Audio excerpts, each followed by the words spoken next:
les Sarah. Ça, c'est la plaque sortie. De l'autre côté, c'est la plaque entrée. Ici, je peux dire que c'est la terre des grands-parents du côté de ma maman. Ils ont foulé ces terres parce qu'ils viennent de Belize. Belize, de l'autre côté du Cabinda. Donc, vous comprenez que c'est Mbanza Congo. Toute cette zone-là, tout ça là, avec la migration, ils sont arrivés ici. Et la migration et tout. Ah, je me retrouve devant deux chiens. Je sais pas, ils sont peut-être en mode attaque. Bon, on va passer, il n'y a rien. Donc, Belize, c'est ça. Mes grands-parents sont arrivés ici. Ils ont foulé certainement ces terres. Ils ont vécu ici. Il y a la rivière un peu plus bas. Et c'est ça, quoi. J'ai voulu vous montrer le coin. C'est les Sarah. Et c'est un très, très bon village. Et ça va. On va arriver. Et on pourra voir tout à l'heure quand je vais montrer la rivière.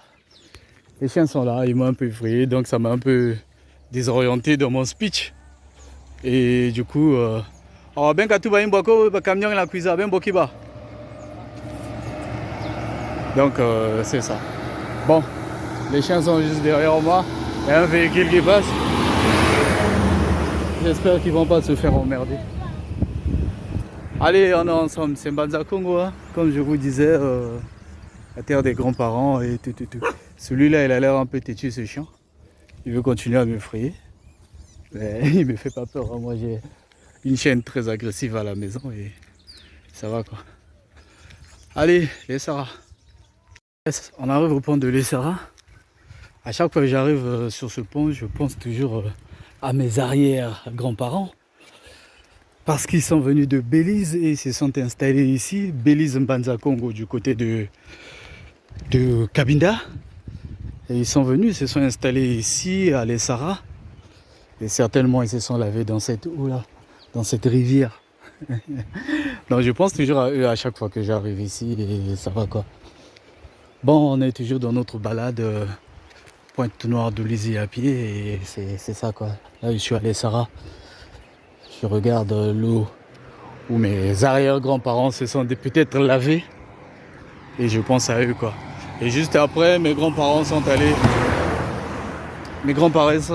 s'installer à Dolisie. C'est là où je vais et ça va. Donc à chaque fois que j'arrive sur ce pont, très grande pensée pour eux. Souvent je passe en voiture, là je suis à pied. J'aurais bien voulu descendre, aller voir de plus près, mais ma route est encore longue. Et mes grands-parents ont foulé ces terres. Ouais, mes grands-parents ont vraiment foulé ces terres. Allez les Sarah. Voilà, c'est le coup de l'émotion qui monte, hein. Vous sentirez l'émotion.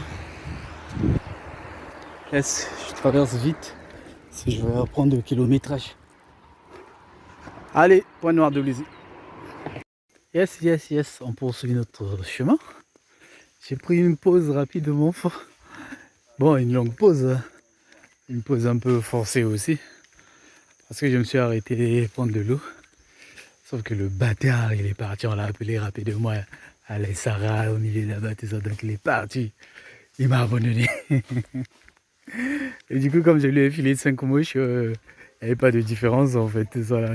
Je demande à ses enfants, c'est normal, les enfants d'Al, non, il nous a rien dit. Donc j'étais obligé d'attendre le bâtard qui revienne, quoi, tout ça. Et il arrive, bon, ce qui est bien, on est au bled, hein. Il s'est excusé et vite il a compris qu'il m'a perdu un peu de temps, quoi, tout ça. Mais ça va, on a sympathisé après, comme d'hab, avec moi, ça finit toujours en paix, hein. Je suis pas un brigand bien quoi pour emmerder les gens. Je n'emmerde pas en général. Ouais, on a discuté vite fait, tout ça. Bon, ça va. On poursuit la route. Ça m'a quand même fait du bien la pause. Ça m'a fait du bien. Je retrouve les jambes encore parce que je me suis reposé plus de 30 minutes.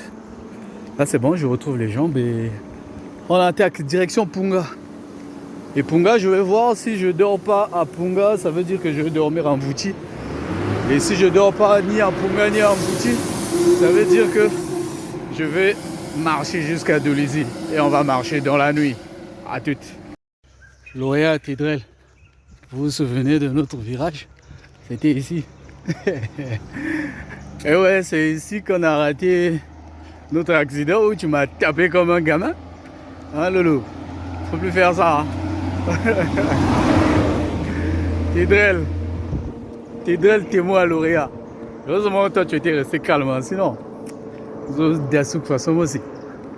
Ouais, c'est ici la première fois qu'on a fait la route, la première et l'unique fois, bien sûr, on venait de Tunisie. C'est un peu plus loin devant où j'avais vu le couple libanais et comme j'étais concentré dans mon retour, j'ai accéléré, j'étais pratiquement à 150, 160 ici, là. Ouais, justement. Et c'est ce virage-là que j'ai raté, où j'ai failli vous faire rentrer dans l'herbe, dans le trou. Allez, on est ensemble. Moi, je marche. Je suis en train de faire Pointe-Noire de Lizy à pied depuis hier. Et là, je suis presque à Punga. Allez, on est ensemble. Bonne journée à vous.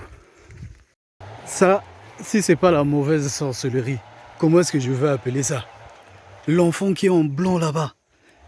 De loin là-bas, quand j'étais là-bas, je l'ai vu debout à côté là, en train de renverser des choses de l'autre côté. Bon, moi, je me disais qu'elle est en train de renverser de l'eau. Donc, demandez-moi quoi? À l'Osakawa, je sais pas pour quel but. Ça, c'est quelle sorcellerie, ça? Regardez le bois qu'elle a balancé au milieu de la route. Moi, la pensée qu'elle a balancé pour qu'on puisse récupérer. Non, elle ne récupère pas, elle balance pour aller, je sais pas. Je vais la réprimander une fois que j'arrive là-bas. Franchement, mais ça... Il y aura un niveau Makundo. Surtout l'autre bois, c'était vraiment tranchant. Et c'est sur un virage. Un véhicule arrive là, pouf, ça creve et le gars balance le bascule de l'autre côté. Mais franchement, il y a quelqu'un Makundo vraiment. Et c'est ça qu'on appelle la mauvaise sorcellerie. La sorcellerie, c'est juste les actes. Hein. C'est juste les actes. Tu commets des actes où franchement, c'est un petit garçon en fait. C'est un petit garçon en plus. Ah ouais, celui-là, je vais m'écouter quoi. J'ai envie de lui talocher quoi. J'ai vraiment envie de lui talocher. Regarde le téléphone. Mais non, il n'est pas sérieux le petit là. Il n'est pas du tout sérieux. C'est pas bien ce qu'il fait.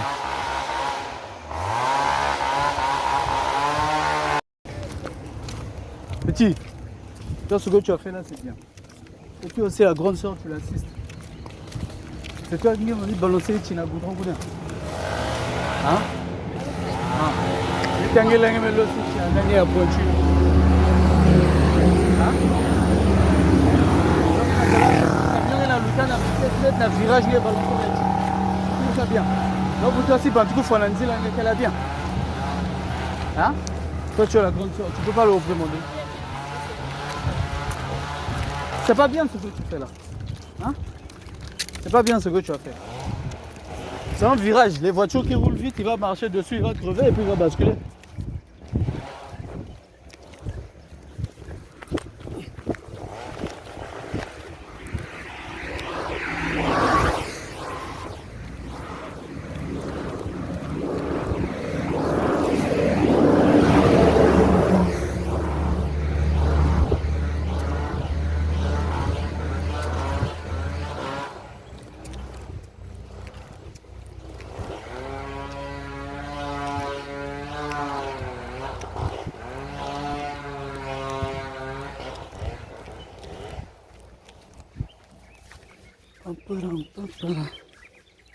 Agresseur là-bas, il s'est arrêté là-bas. En tout cas, lui, je vais me souvenir de lui quoi.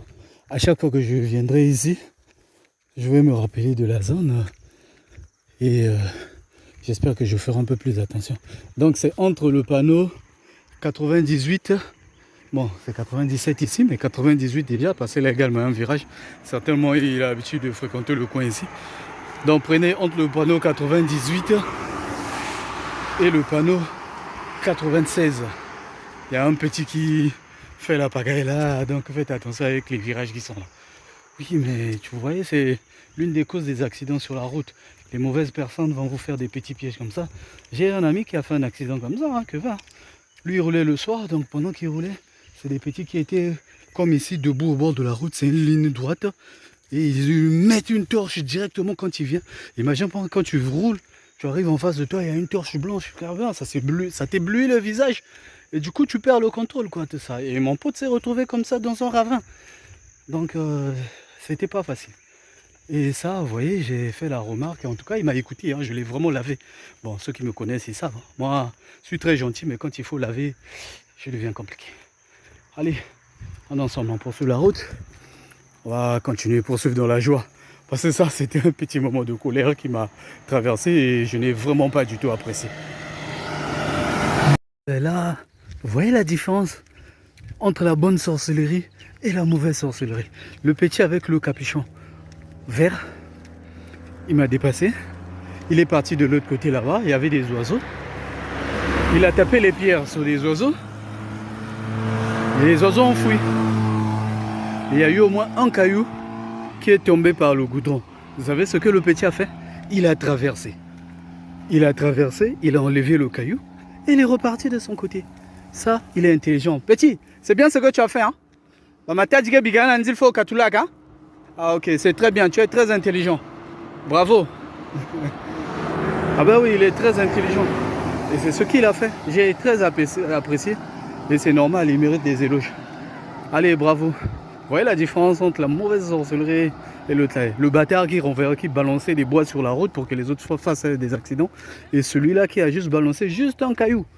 Il a remarqué, il a compris que le caillou, c'est pas bon sur la route. Hein. Il a traversé, il a enlevé. Oh, je kiffe ce petit. C'est bien. Je l'aime. Merci, hein. Exaucé, tu as vu? Il m'a proposé un service. Il voulait m'avancer. Il m'a demandé, papa, quelle a connu Tama? Je lui ai dit non, je viens de Pointe-Noire, je suis en train d'aller à Delizé à pied. Et ça me fait plaisir de marcher, quoi, tout ça. Et il a compris et il est parti. Ah ben vous voyez, il y a des personnes très gentilles, tout ça. Et moi, j'ai un défi. J'ai un défi. Donc, c'est bon, on continue. On n'est pas sous la montagne. Donc, bientôt Punga. Bientôt Punga, le but c'est de dormir à Mvouti ce soir. Et si on n'arrive pas à dormir à Mvouti, on fonce dès ce soir à Delizé. Allez, on est ensemble. À toutes. Beauté. Je vois ce panneau, j'ai un petit rectus sur mon visage. J'ai un petit rectus sur mon visage. Bon, si je fais 14 km, j'arrive à Mvouti. Et il va me rester juste 40 km.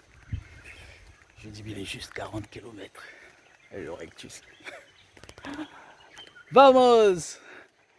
En plein Mayomba. Il n'y a personne à gauche ou droite. Donc, ouais! Sentez l'écho. C'est beau.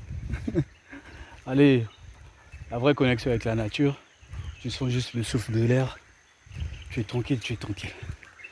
Et tu es vraiment tranquille, quoi. Tu sens que là, c'est beau. Le seul bruit qui te dérange, ce sont les véhicules qui passent, quoi. Yes. Allez, on est ensemble, on continue. Direction Punga, Mvouti. On est plus loin. Un cadeau de la route. C'est un monsieur, il m'a chambré. Et en m'a chambré, j'ai dit où? Bon, en fait, j'ai fait un soupir devant lui. Après, il me traite de faiblard. On va dire faiblard, je viens de Pointe-Noire. Et du coup, il me dit quoi? Voilà pourquoi je te vois marcher. Ouais, c'est bien. Ah, mais s'il te plaît, viens. Je sais que tu as l'air fatigué, viens. Et il me donne ça. Mais c'est bien, c'est pas mal parce que Punga, c'est encore loin, c'est encore à 10 km. Et c'est là-bas que je comptais me ressourcer. Mais là, on vient de me faire un très bon cadeau. Ben ouais, je vais en profiter de manger un peu pour avoir un peu plus d'énergie encore. Allez, merci beaucoup. C'est un super monsieur, très gentil. Bon, là je suis en train d'avancer un peu dans le noir. J'ai pas le choix parce qu'il y a nulle part où s'arrêter ici, ni s'abriter. Je viens de dépasser le 110. Normalement, je vais au 117 en Mvouti. Et si je peux m'arrêter à Punga, ça va pas me déranger. Là je descends, après je vais prendre la montagne qui emmène à la source. Donc je vais rallumer mon RTL vite fait pour envoyer le message. Parce que jusque là, je l'ai éteint parce que je n'avais presque plus de réseau. Allez, ne vous inquiétez pas, je suis en train de marcher, il n'y a pas de souci. Donc c'est ma dernière position et on avance. Yes, regarde, c'est un chien qui traverse. Bon, je suis en train de marcher dans le noir depuis un moment. Et là, c'est maintenant que j'arrive à la source. Donc comme il y a un peu de réseau ici, je vais vous faire un message de vite fait, tout ça. Le temps que je remplisse mon truc. Et je descends à Ponga et après un Vouti. Sinon, tout le long là, j'ai fait ça dans le noir. Et ça va quoi, tout ça là. Ça me dérange pas pour l'instant. Allez, on est ensemble. À toutes. Là, je repars dans le noir parce que Ponga c'est en bas. Là, je viens de quitter la source. Ponga c'est en bas, donc je dois descendre pour arriver au village et trouver une chambre et dormir. Parce que là, je vous cache pas, je viens de marcher plus de 60 km. J'ai marché plus, je dis bien plus de 60 km. Donc là où je suis là, je n'ai qu'une envie, m'asseoir, me reposer et dormir. Allez, à toutes. Bon, bien arrivé à Ponga. Et en forme, sauf que j'ai perdu mes balles dans le Mayomba. J'avais 7000 francs dans la poche. Je ne retrouve que 1000 francs là, tout ça là. Donc je viens de perdre 6000 francs dans le Mayomba. Ah ouais, écoute. Bon, faut trouver d'autres solutions ici. Bon, vous savez, dans la vie, il n'y a qu'un être humain qui peut être contre un être humain pour essayer de lui faire de mal. Donc, juste à l'entrée de Ponga, un peu plus loin devant, j'ai rencontré deux jeunes. Déjà, je leur ai vu arriver en moto avec des torches. Et quand ils se sont rapprochés, j'ai remarqué qu'ils cherchaient quelque chose. Ben, après, ils ont tout éteint. Ils ont éteint toutes les lumières, torches, lumière de la moto et tout. Et quand il n'y avait rien autour, c'était dans le noir. Et quand je suis arrivé proche, quand il y a l'autre qui était dans l'herbe, il a remué vraiment l'herbe à l'intérieur, dans l'herbe et tout. Bon, je ne sais pas s'il voulait juste faire peur ou s'il est tente de Yesh, tout ça, mais c'est les critères. Bon, sinon ça va, ça s'est bien passé. Je suis à Ponga. Je passe quelques coups de fil là, parce que là, ça devient un peu chaud.